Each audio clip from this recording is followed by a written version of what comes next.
மனிதர்கள் உள்ளிட்ட பிற ஜீவராசிகளுக்கும் வழங்கி உயிரை காக்கும் பசுவை தெய்வமாக போற்றி வளர்த்து வருவது நமது பாரம்பரியத்தின் சிறப்பு. இன்றைய அறிவியல் உலகில் 1 லிட்டர் பாலை உற்பத்தி செய்வதற்காக பசுவின் உடலில் சுமார் 500 லிட்டர் இரத்தம் சுத்திகரிக்கப்படுவதாக கூறப்படும் போது பசுவின் உழைப்பை எண்ணி வியக்க தோன்றுகிறது. தமிழ்நாட்டில் 8800 பால் கூட்டுறவு சங்கங்களில் உள்ள 3,16,000 பால் உற்பத்தியாளர்களிடமிருந்து தினசரி 34 லட்சம் லிட்டர் பால் கொள்முதல் செய்யப்பட்டு ஆவின் நிறுவனத்தின் மூலம் நாளொன்றுக்கு 31 லட்சம் லிட்டர் பால் நுகர்வோருக்கு விற்பனை செய்யப்பட்டு வருகிறது. தற்போது 4.3% கொழுப்புச்சத்து மற்றும் 8.2% இதர சத்துகள் அடங்கிய 1 லிட்டர் பாலுக்கு கொள்முதல் விலையாக 35 ரூபாயும் மாநில ஊக்கத்தொகையாக 1 லிட்டர் பாலுக்கு 3 ரூபாயும் ஆக மொத்தம் 1 லிட்டருக்கு கொள்முதல் விலை 38 ரூபாய் 5/11/2022 முதல் வழங்கப்பட்டு வருகிறது. அதிகாலை 3 மணிக்கே எழுந்து மாடுகளை சுத்தம் செய்து பால் உற்பத்தி செய்யும் உற்பத்தியாளர்களின் உழைப்பையும் தீவனம் மற்றும் வேலையாட்களின் கூலி உள்ளிட்ட அதிகரித்து வரும் செலவுகளையும் கடந்த கால அரசு போதிய அளவில் கருத்தில் கொள்ளவில்லை. உற்பத்தியாளர்களுக்கு கொள்முதல் விலையை உயர்த்த வேண்டும் என்ற எண்ணம் கொஞ்சம் கூட இல்லாமல் இருந்துள்ளது. கடந்த காலத்தில் கொள்முதல் விலை உரிய அளவில் உயர்த்தப்படாத நிலையில் நம் அரசு சந்தித்து வரும் அதிகப்படியான நிதி நெருக்கடியிலும் பால் உற்பத்தியாளர்களின் நலனையும் வாழ்வாதாரத்தையும் கருத்தில் கொண்டு அவர்களின் உன்னதமான உழைப்பிற்கு உரிய மதிப்பை வழங்கும் வகையில் கொள்முதல் விலையை உயர்த்துவது நமது அரசின் கடமையாகும்.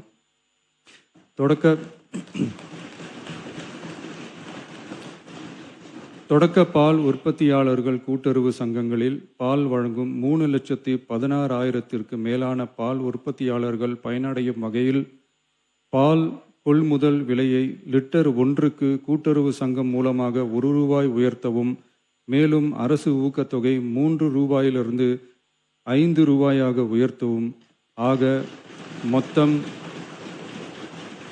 1 லிட்டர் கொள்முதல் விலை 38 ரூபாயிலிருந்து 41 ரூபாயாக உயர்த்த அரசு முடிவு செய்துள்ளது.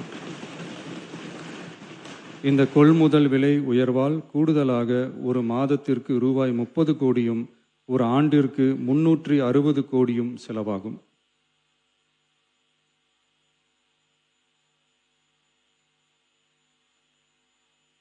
மாண்புமிகு பேரவைத் தலைவர் அவர்களே, ஒரு உயிரின் மதிப்பை அவரது வருமானம் தீர்மானிக்கக்கூடாது. வசதி படைத்தவர், வசதி குறைவானவர் என்ற நிலை மருத்துவத்துறையில் இருக்கக்கூடாது.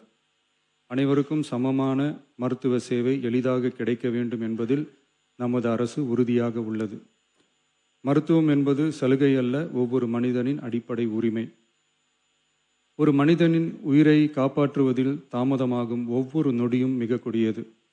மருத்துவத்தை தேடி வரும் மக்களின் பாதையில் இருக்கும் தடைகளான வறுமை, தொலைவு, மருத்துவர் பற்றாக்குறை, மருந்துகளின் விலை, மருத்துவ விழிப்புணர்வு இல்லாமை, காத்திருப்பு, அவசர கால வசதியின்மை போன்றவற்றை படிப்படியாக அகற்றி ஏழை, பணக்காரர், கிராமம், நகரம் என்ற பாகுபாடின்றி ஒவ்வொருவருக்கும் தரமான மற்றும் எளிதான மருத்துவ சேவை கிடைக்க செய்வதை முதன்மையான நோக்கமாக கொண்டு செயல்பட்டு வருகிறது நமது அரசு.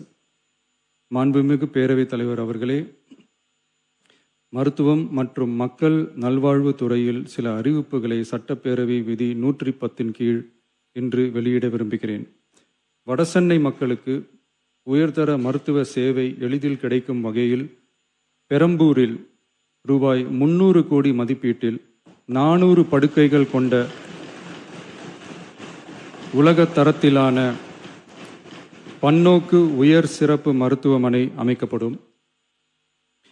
முதலமைச்சரின் விரிவான மருத்துவ காப்பீட்டு திட்டத்தின் இலவச மருத்துவ சிகிச்சைக்கான மருத்துவ காப்பீட்டு தொகை ஆண்டொன்றுக்கு தற்போதுள்ள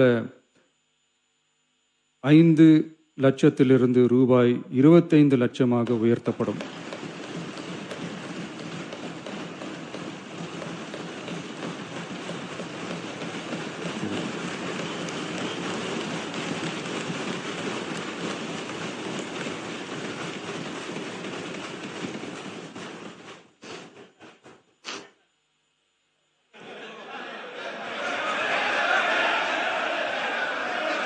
நீங்க படிங்க. உட்காருங்க. மாநில உறுப்பினர் ஆசிரியர் உட்காருங்க. பேரவை முன்னவர் உட்காருங்க. அப்புறம் எடுக்கலாம். உட்காருங்க.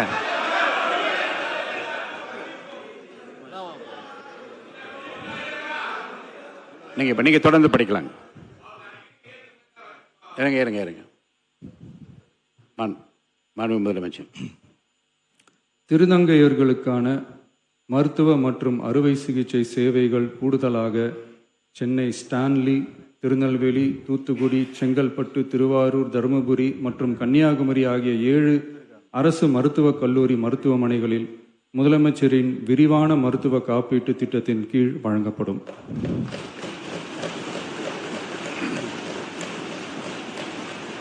தமிழ்நாட்டில் 2014 ஆண்டிற்கு பிறகு புதிய அரசு செவிலியர் கல்லூரிகள் தொடங்கப்படாத நிலையில் தரமான மருத்துவ சேவைக்கு தேவையான செவிலியர், மருந்தியல் மற்றும் துணை மருத்துவ பணியாளர்களை உருவாக்கும் வகையில் அரசு மருத்துவக் கல்லூரிகளில் ரூபாய் 351 கோடி மதிப்பீட்டில் கூடுதல் மாணவர் சேர்க்கை இடங்கள் உருவாக்கப்படும்.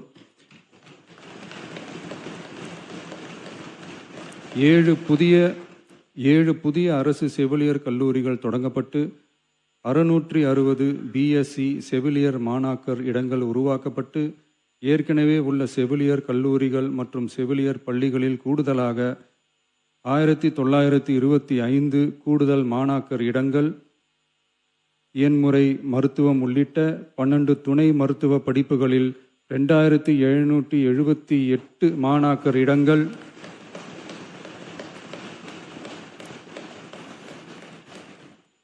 மருந்தியல் படிப்புகளில் 735 கூடுதல் இடங்கள் என மொத்தம் சுமார் 6998 கூடுதல் மாணாக்கர் இடங்கள் உருவாக்கப்படும்.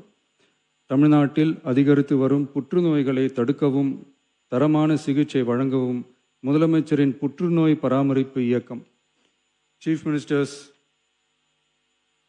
கேன்சர் கேர் மிஷன் 677 கோடியே 44 லட்சம் ரூபாய் மதிப்பீட்டில் மேம்படுத்தப்படும்.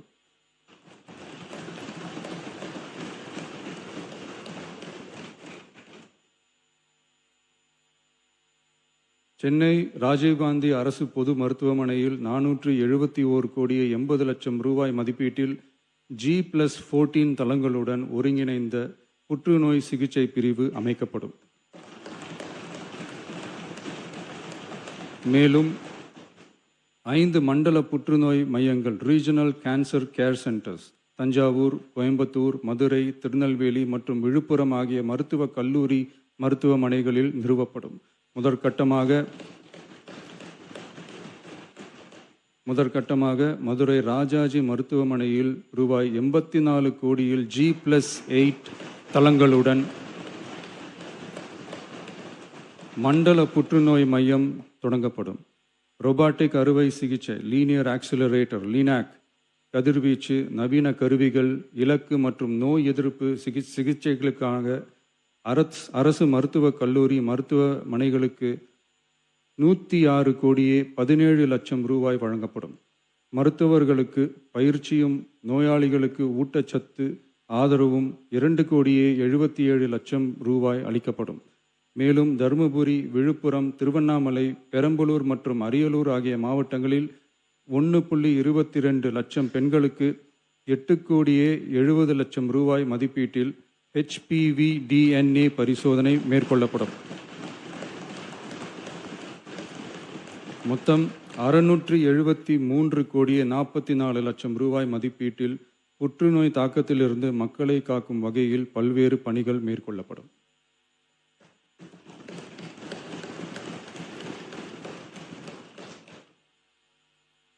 மாண்புமிகு பேரவைத் தலைவர் அவர்களே, கடந்த 12/8/2026 அன்று காட்டுமன்னார்கோவில் சட்டமன்ற தொகுதி உறுப்பினர் திரு ஜோதிமணி அவர்கள் பேசும்போது பல எம்எல்ஏக்களிடம் சொந்தமாக வாகனம் இல்லை என்றும் தொகுதி பணிகளை ஆய்வு செய்யவும் பார்வையிடவும் கடினமாக உள்ளதாகவும் லஞ்சமில்லாத நேர்மையான ஆட்சி அமைய உறுப்பினர்களின் அடிப்படை தேவைகளை அரசு பூர்த்தி செய்ய வேண்டும் என்றும் கோரிக்கை வைத்தார். எந்த ஒரு பொருளாதார பலம் இல்லாமல் சட்டமன்ற உறுப்பினர்களாக பணியாற்றி கொண்டிருப்பவர்கள் தங்களின் தொகுதி பணிகளை செய்ய சொந்த வாகனங்களோ அல்லது உதவியாளர்களையோ வைத்துக்கொள்ள முடிவதில்லை என்றும் தெரிவித்தார். மேலும் இது தொடர்பாக கோரிக்கைகளும் வரப்பெற்றது. மக்களாட்சியின் மிக முக்கிய தூண்களில் ஒன்றாக விளங்குபவர்கள் மாண்புமிகு சட்டமன்ற உறுப்பினர்கள். தமிழ்நாடு சட்டமன்ற வரலாற்றில் எளிய பின்னணியில் இருந்து பணபலமோ அரசியல் பின்னணியோ இன்றி மக்களின் பேராதரவோடு முதன்முறையாக சட்டமன்றத்திற்கு தேர்வு செய்யப்பட்டுள்ள முதல் தலைமுறை சட்டமன்ற உறுப்பினர்களின் எண்ணிக்கை குறிப்பிடத்தக்க அளவில் உயர்ந்துள்ளது. 29/3/2026 அன்று நடைபெற்ற தமிழக வெற்றிக் கழக வேட்பாளர் அறிமுக கூட்டத்தில் நேர்மையாகவும் வெளிப்படைத்தன்மையுடனும் மக்கள் பணி செய்து ஊழலற்ற லஞ்ச லாவண்யமற்ற நிர்வாகத்தை மேற்கொள்வது என அனைத்து வேட்பாளர்களும் எடுத்துக்கொண்ட உறுதிமொழிக்கு ஏற்ப அதே பாதையில் தேர்ந்தெடுக்கப்பட்ட சட்டமன்ற உறுப்பினர்களும் செயல்பட்டு வருகின்றனர்.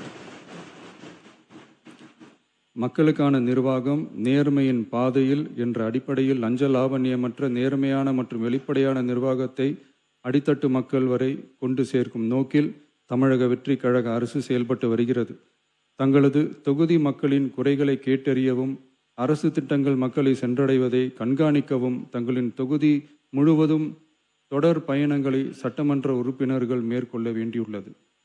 பொருளாதார பலம் இல்லாமல் சட்டமன்ற உறுப்பினர்களாக பணியாற்றும் மற்றும் முதலாக சட்டமன்ற உறுப்பினர்களாக தேர்வு செய்யப்பட்ட உறுப்பினர்கள் தங்களது மக்கள் பணியை தோய்வின்றி தொடர்வதற்கும் அவர்கள் தங்களின் தொகுதி பணிகளை திறம்பட மேற்கொள்வதற்கு வசதியாக அனைத்து சட்டமன்ற உறுப்பினர்களுக்கும் அரசு சார்பில் வாகனம் வழங்கப்படும் என்பதை மகிழ்ச்சியோடு தெரிவித்துக் கொள்கிறேன்.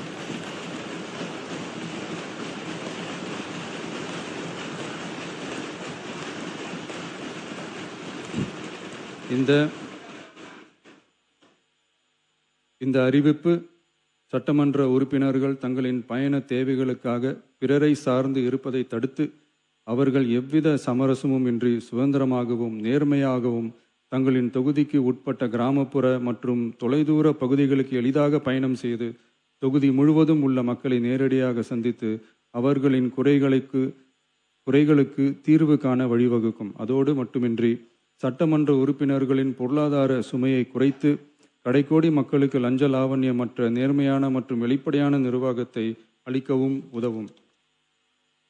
மேலும் சட்டமன்ற உறுப்பினர்கள் தங்களது தொகுதி சார்ந்த பல்வேறு பணிகளை மேற்கொள்ள ஏதுவாக சட்டமன்ற உறுப்பினர்கள் ஒரு உதவியாளரை நியமித்துக் கொள்வது அவசியம் என கருதப்படுகிறது.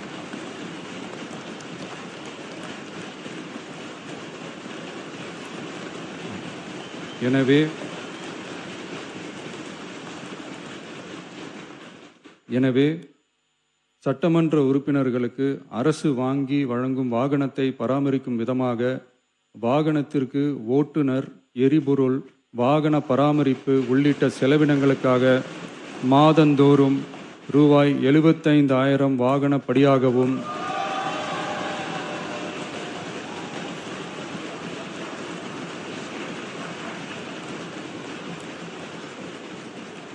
அலுவலக பணிகளில் உதவி செய்ய ஓர் உதவியாளரை நியமித்துக் கொள்ள மாதந்தோறும் ரூபாய் 25,000 உதவியாளர் படியாகவும்